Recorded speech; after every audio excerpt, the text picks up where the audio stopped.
સર્વોત્તમ સ્તોત્ર જેમાં શ્રી ગુસાઈજીએ શ્રી મહાપ્રભુજી વલ્લભાચાર્યજીના અતિ અલૌકિક દિવ્ય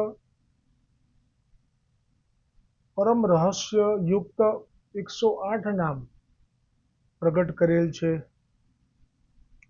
તેમાં આજે નામ આવશે રહપ્રિય. એટલે આ નામ પ્રગટ કરવાનો ભાવ જે છે એ આગલા નામમાં વર્ણન કર્યો હતો, તેનું આપણે પહેલા સ્મરણ કરી લઈશું.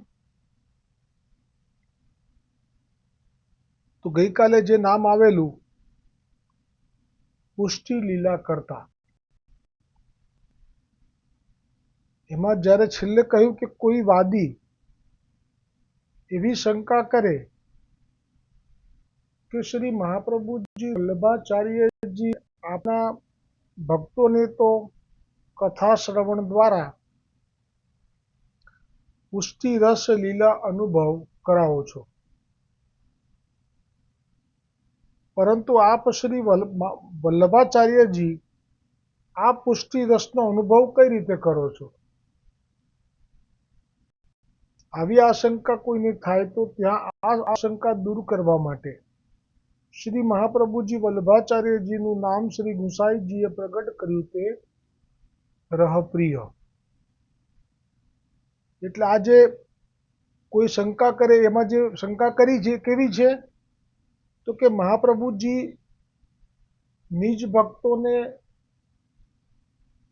પુષ્ટિ લીલાનો અનુભવ થાય એવું સુંદર વર્ણન અને કથા કરે છે. એટલે એ તો પેલા નિજ ભક્તોને માટે થઈ,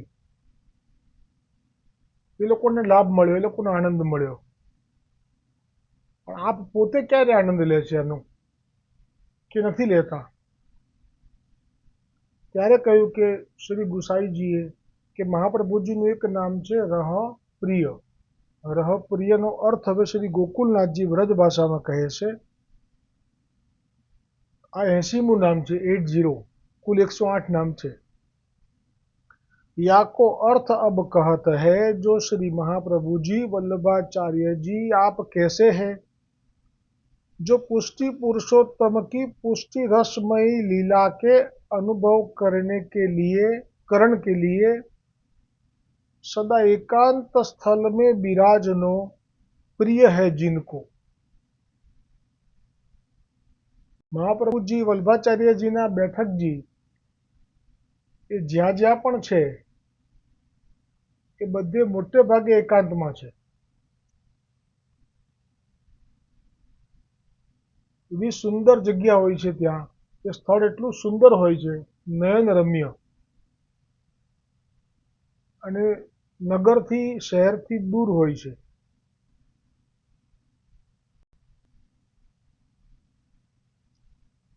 એટલે શ્રી ગોકુલનાથજીએ કહ્યું શ્રી ગુસાઈજીની કૃપા પ્રેરણાથી કે શ્રી મહાપ્રભુજી વલ્લભાચાર્યજી આપ પુષ્ટિ પુરુષોત્તમની પુષ્ટિ રસમયી લીલા અનુભવ કરવા માટે સદા એકાંત સ્થળમાં એમને બિરાજવું એ પ્રિય છે. सो काहे ते जो पुष्टि रस को अनुभव तो केवल एकांत स्थल में ही होय. એટલે પેલી કહેવત છે ને કે પ્રેમ ગલી અતિ સાંકડી તામે દો ન સમાય. એટલે જ્યારે પ્રભુના લીલામાં રસમાં ખોવાવાનું હોય ત્યારે કે બે સિવાય ત્રીજું ન હોય એવો ભાવ હોય, એટલે કે એકાંત પ્રિય છે આપ. રહપ્રિયનો અર્થ એકાંત પ્રિય.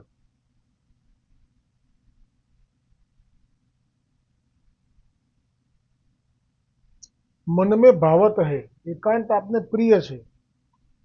तहाँ आप कहते जो श्री आचार्य जी महाप्रभु के कृपा पात्र निज सेवक है, तिनको श्री ठाकुर जी की पुष्टि रसात्मक लीला रस के अनुभव करीबे की जब अत्यंत आरती होत है, तब आर्तवंत सेवक को देखी के आप उन भक्तन के आगे पुष्टि रसात्मक लीला को निरूपण करी भक्तन की आरती दूर करत है।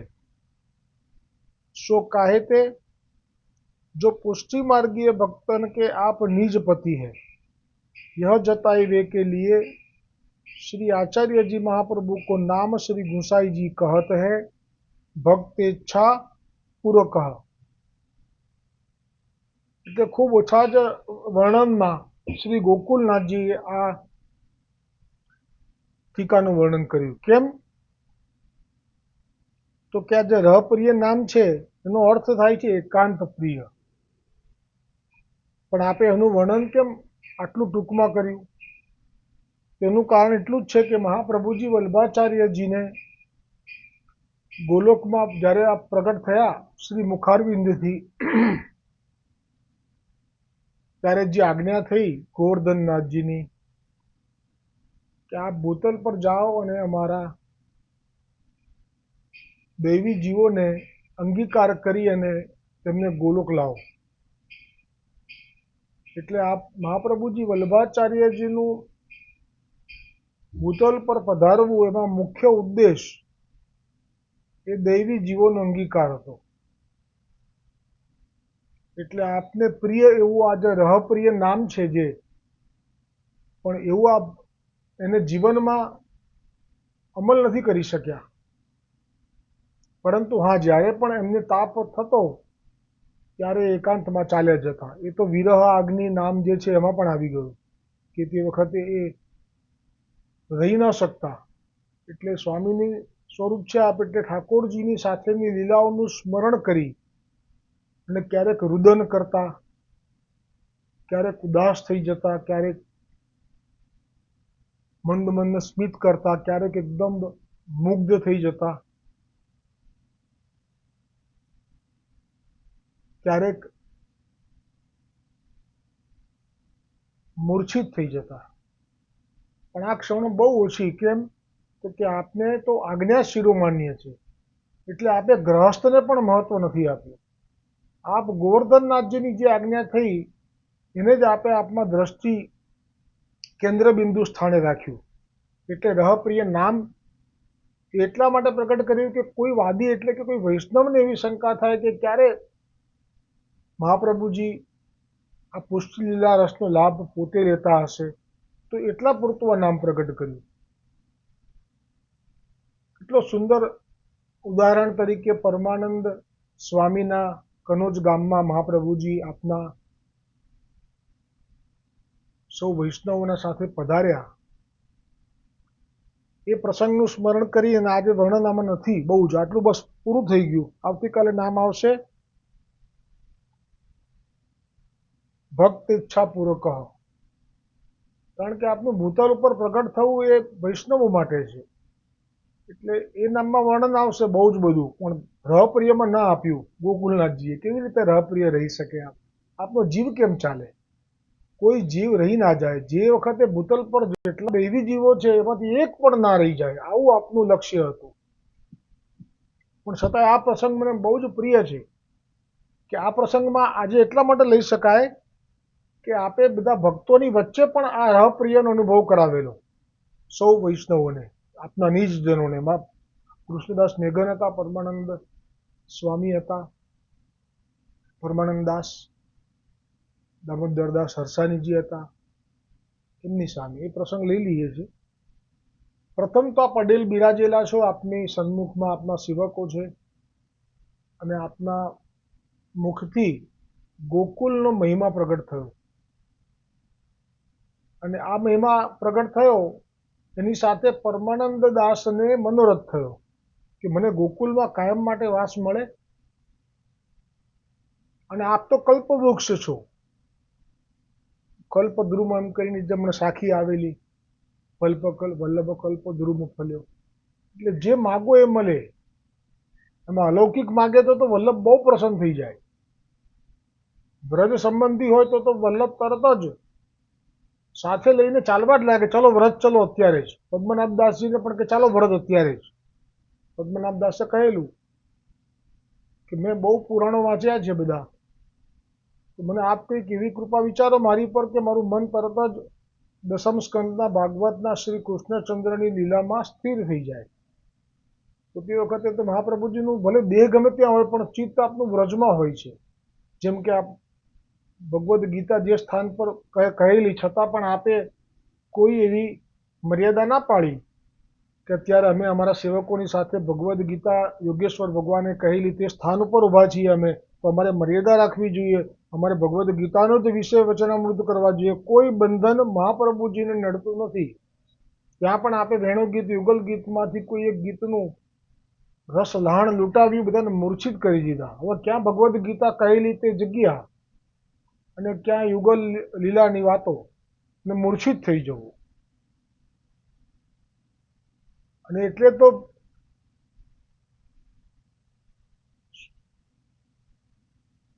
આપ પદ્મનાભ દાસજીને લઈને આપ ચાલ્યા, ચાલો મારી સાથે વ્રજમાં. કોઈ પણ વાત નીકળે, ચાલો મારી સાથે વ્રજમાં. એક ભાવ જો કોઈ વ્રજની વાત કરે તો આપ એ સ્થાન છોડીને તરત જ વ્રજ તરફ ચાલવા લાગતા.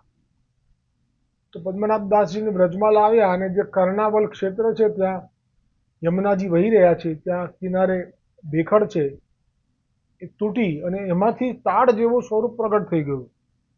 એ વિસ્તાર નહીં કરું અત્યારે, પણ મૂળ ભાવ આ હતો કે ચાલો વ્રજ. એવી રીતે અહીંયા ગોકુલનું જે આપે સુંદર વચનામૃત કર્યું અડેલમાં, ને પરમાનંદ દાસને મનો ભાવ થયો કે મને પણ ગોકુલવાસ મળી શકે. એ ભાવ જ્યારે મહાપ્રભુજીએ કહ્યું કોઈ કીર્તન ગાઓ, ત્યારે પરમાનંદ દાસજીએ કીર્તન ગાયું. એમાં એવા શબ્દો આવ્યા કે ગોકુલનું નિત્ય વાસ મળે તો સારું. મહાપ્રભુજી જાણી ગયા પરમાનંદ દાસને શ્રી ગોકુલનો વાસ જોઈએ છે. હવે મહાપ્રભુજીને તો આટલું જ જોઈતું હોય, તરત જ આજ્ઞા કરી, ચાલો આપણે અત્યારે હવે ગોકુલ તરફ પરમાનંદ દાસજીની પર કૃપા કરવા. માર્ગમાં કનોજ આવ્યું, પરમાનંદ દાસનું ઘર આવ્યું. પરમાનંદ દાસજીએ વિનંતી કરી, ખૂબ ભાવથી પ્રેમથી કહ્યું, અમારા ઘરે પધારશો. મહાપ્રભુજીએ સપ્રસન્નતાથી સ્વીકાર કર્યો. સાથે કોણ કોણ હતું? કૃષ્ણદાસ મેઘન, દામોદરદાસ સરસાનીજી, વસુદેવદાસજી છકડા, યાદવેન્દ્રદાસ કુંભાર અને અમુક પણ બીજા વૈષ્ણવો હતા. આ વર્ણન ધ્યાનથી સાંભળજો તો બહુ આનંદ આવશે આજે, કેમ કે આજે અવસર મળ્યો છે, પ્રસંગને અનુરૂપ છે. રહપ્રિય અહીંયા જ થઈ ગયા બધાની વચ્ચે, એ પ્રસંગ છે. પણ એમાં સાથે એ પણ પ્રસંગ એવો સુંદર છે આ કે કોઈના પણ ઘરે પધરામણી કરતા હતા જ્યારે વલ્લભ વિઠ્ઠલ, તો ત્યાં વાતાવરણ કેવું થઈ જતું હતું એ આપણને અત્યારે જોવા નથી મળતું, કેમ કે સમય ગયો, દોષ અત્યારે કાલના છે એટલે બધું એને સ્વીકારવું રહ્યું. પણ એ વખતનું જે વર્ણન છે, નેત્ર બંધ કરીને ખાલી તમે વિચારજો કે મહાપ્રભુજીના પધરામણી થયા પછી પરમાનંદ દાસ ગાંધીની કિરાણાની દુકાને પહોંચ્યા છે અને જેટલા પણ સેવકો છે, દામોદરદાસ સરસાનીજી, કૃષ્ણદાસ મેઘન, વસુદેવદાસ છકડા, યાદવેન્દ્રદાસ કુંભાર અને મહાપ્રભુજી આપ આચાર્ય ગુરુ, આ બધાય માટે અલગ અલગ સીધું બંધાવડાયું કે એક જગ્યાએ થાય તો ના ચાલે. આ માર્ગની રીતિ એટલી સુંદર છે, પોતાના પ્રભુને પોતે આરોગાવવાનું. એટલે બધાના અલગ અલગ સીધું બંધાવડાયા, જઈને બધાને પધરાયા. મહાપ્રભુજી આપની સામગ્રી લઈને સિદ્ધ કરવા બેઠા. કોટણ ભેર, રોટલી, 4-5 શાક, દાળ. આ વર્ણન છે કહું છું અંદર. 4-5 શાકનું વર્ણન નથી, પણ આપ સિદ્ધ કરવા બેઠા અને આ બધા પણ સિદ્ધ કરવા બેઠા પોતપોતાની સામગ્રી. એ જમાનામાં ચૂલામાં સિદ્ધ થતી. વિચારો કેટલું કઠણ હતું. કૂવાના જળથી પોતપોતાના ચૂલા, એની પર બધા સિદ્ધ કરવા બેઠા. આ દ્રશ્ય હતું. બધાએ પોતપોતાના ઠાકોરજીને લેવડાવ્યું. જેના માથે નહોતા એમણે મનોમન ગોવર્ધનનાથજીને, જેમ કે કૃષ્ણદાસ મેઘન અને દામોદરદાસ સરસાનીજીને માથે નહોતા, તો એમણે મનોમન ગોવર્ધનનાથજીને. પછી બધાએ આ મહાપ્રસાદ લીધો. એમાં મહાપ્રભુજી વલ્ભાચાર્યજીએ આપે જે આરોગાવેલું ઠાકોરજીને અને આપે પછી આરોગેલું એ અધરામૃત આપે સૌને બાંટ્યું. ને પછી આ બેઠક જેમાં જેમ બિરાજે એવી રીતે બિરાજ્યા રાજભોગ પછી. ને પછી આપે પરમાનંદ દાસને કહ્યું કે કોઈ હરિની લીલા ગાઓ. ત્યારે પરમાનંદ દાસજીને મનમાં જે મનોભાવ થયો એ વર્ણવ્યો છે અંદર ગોકુલનાથજીએ કે પરમાનંદદાસ જાણે છે કે એમના ગુરુ મહાપ્રભુજી વલ્ભાચાર્યજીનું ચિત્ત ક્યાં રમણ કરે છે. હંમેશા રાસલીલામાં હોય છે, મોટે ભાગે નિકુંજની લીલામાં હોય છે. એટલે પરમાનંદદાસજીએ જે પદ ગાયું છે આખું, એની શરૂઆત અહીંથી થાય છે, હરિ તેરી લીલા કી સુધી આવે.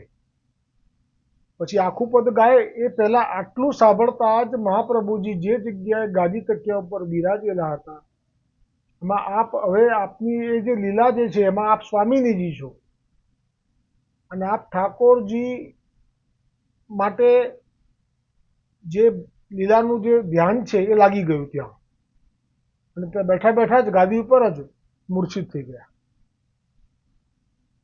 આ એક જ ટૂંકની શરૂઆત થઈ એમાં જ. એટલે જે રહપ્રિય નામ છે એમાં શું અનુભવ કરતા હશે એ તો કોઈએ જોયો નથી, પણ અહીંયા તો પ્રગટ દર્શન કરાયા. 3 દિવસ સુધી સેવકો વારાફરતી ત્યાં બેઠા રહ્યા. જોકે વૈષ્ણવોને ભૂખ તરસનો તો કેવા કેવા પ્રસંગો છે, કેટલા દિવસ સુધી કોઈ દેહ ધર્મોને પીડા ના આપી શકે કોઈ પણ, એવું અદ્ભુત અલૌકિક સામર્થ્ય હોય છે વૈષ્ણવોમાં. એટલે 3 દિવસ સુધી 3 રાત્રિ સુધી મહાપ્રભુજી એ સ્થિતિમાં રહ્યા. આ લોકો તો જાણે છે બધા, કારણ કે એ લલિતાજી છે, વિશાખાજી છે, એ લોકો તો બધું જાણે છે. એટલે એમણે એમની રીતે ત્યાં સેવા કરી, કોઈ પંખો નાખ્યો, કોઈ ત્યાં બેઠા રહ્યા. અને પછી આ વળી પાછા સુધી થઈ પરમાનંદદાસજીએ નક્કી કર્યું કે ક્યારે પણ હવે આવું પદ નહીં લઉં, કારણ કે આ આપને પ્રિય છે, રહપ્રિય. પણ અહીંયા આજ્ઞા મહાપ્રભુજીની, ગોવર્ધનનાથજીની આજ્ઞા જુદી છે, એટલે આપનું ફોકસ આજ્ઞા ઉપર હોય છે. આપ આજ્ઞાને જ સર્વોપરી માનો છો. એટલે જ કહું છું વૈષ્ણવો, મહાપ્રભુજી જેમ ગોવર્ધનનાથજીની આજ્ઞાને સર્વોપરી માને છે, એમ આપણે પણ મહાપ્રભુજીની આજ્ઞાને સર્વોપરી માનવામાં કંઈ અઘરું નથી, બહુ સહેલું છે. જે લોકોને બહાર લેવું પડે છે, મેં કહ્યું એમ કાયમ લેવું પડે છે તો મનોમન ભોગ ધરીને લો. જેને ક્યારેક જ લેવાનું આવે છે, ના છૂટકે ઘરનાની સાથે જવાનું આવે છે, તો બીજે દિવસે ઉપવાસ કરી લો, ફરાળ લઈ લો, કે એક ટંક લઈ લો, પણ તમે બીજે દિવસે ન લો, અથવા તો કણિકા જ લો. કેમ કે એ લોકોના હાથનું બનાવેલું આપણા હૃદયના ભાવને ડિસ્ટર્બ કરી જાય છે, નાશ કરવા સુધી પહોંચી જાય છે. એ લોકો જે હોય છે એ લોકો એવા લૌકિક, એવા બધી રીતે શું શબ્દો વાપરવું યોગ્ય નહીં. એટલે મહાપ્રભુજીની આજ્ઞા છે કે તમે સમર્પિત લો. એનો અર્થ એવો નથી કીધો કે માથે પધરાઈને જ સમર્પિત લો.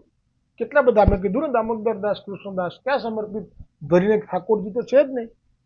બસ તો પછી આ મહાપ્રભુજીની આજ્ઞામાં આપણે રહીએ તો જીવનમાં લીલા લહેર છે.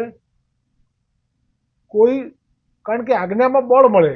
આપણે જો આજ્ઞામાં રહીએ તો તમે એમ ના સમજતા કે એમને ખબર નથી, એમને બધી ખબર છે. તમે એમની આજ્ઞામાં ન રહો અને જીદે ચડીને જ્યાં ત્યાં જે તે બેફામ ખાવા લાગી જાઓ, તો એ મહાપ્રભુજીને ખબર નથી એવું કેવી રીતે બને? પરમ બ્રહ્મ છે, મારા તમારા અંતર બેઠેલા છે, એમને કેવી રીતે ખબર ના હોય કે તમે શું કરી રહ્યા છો? એટલે જાણે છે, એ ભાવ સાથે જ આપણે જીવન જીવવાનું છે. એમની આજ્ઞામાં પ્રથમ આજ્ઞા તો આ જ છે કે કોઈના હાથનું નહીં લેવું જોઈએ, અને લેવું પડે છે તો આ રીતે.